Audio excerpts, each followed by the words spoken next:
So what I called solids and liquids, but pretty much just about interparticle forces and how they affect physical and other properties of particularly solids. So again, this is a worksheet that is a standalone.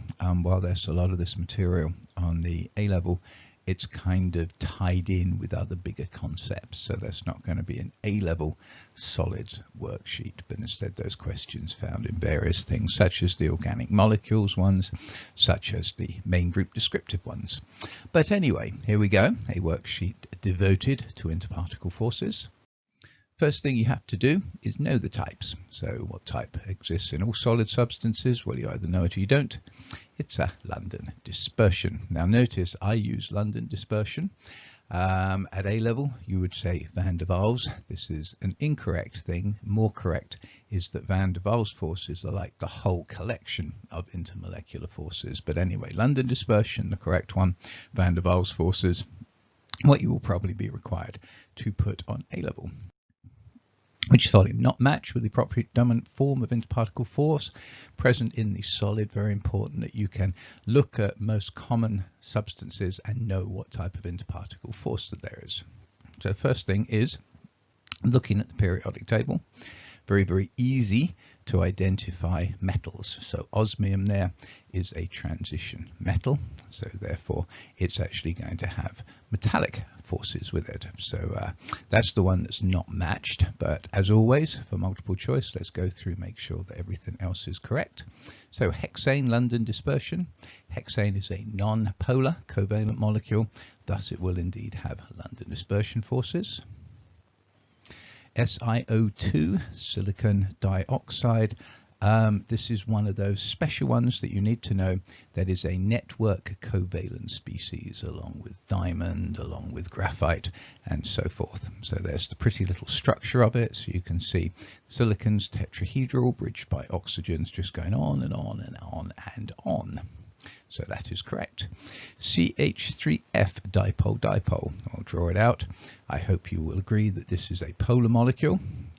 Is fluorine, the most electronegative atom, sucking all those electrons to it. The CH area, we pretty much think of that as being a non-polar, but you've got that very, very polar CF bond. So it's a polar molecule, thus it will have dipole-dipole forces. And finally, NH4NO3, you need to recognize NH4 as ammonium, NO3 minus as nitrate, and so that is an ionic substance. I should have said NH4 plus, of course, is ammonium. So we caught it with the first one. Osmium does not have London dispersion. Well, it has London dispersion because everything has London dispersion, but of course we were asked for the dominant form in any metal. The dominant form of interparticle force in the solid is metallic bonding. So the same kind of thing here. We got argon, diamond, NaCl, CH2O, and Na. Start off with looking at the periodic table, immediately recognizing that sodium is an alkali metal, thus will have metallic bonds, so I'm happy with that one. Now continuing on, argon, as with all noble gases, exists as atoms. They are of course therefore non-polar species, so therefore argon will exist with London dispersion. As mentioned in the last question, diamond is another one of those, and here's again that pretty little picture, which you'll recognize actually as being exactly the same picture as before, except I've replaced all the atoms with carbon atoms, and of course the carbons that are bridging will actually be going off to other species as well.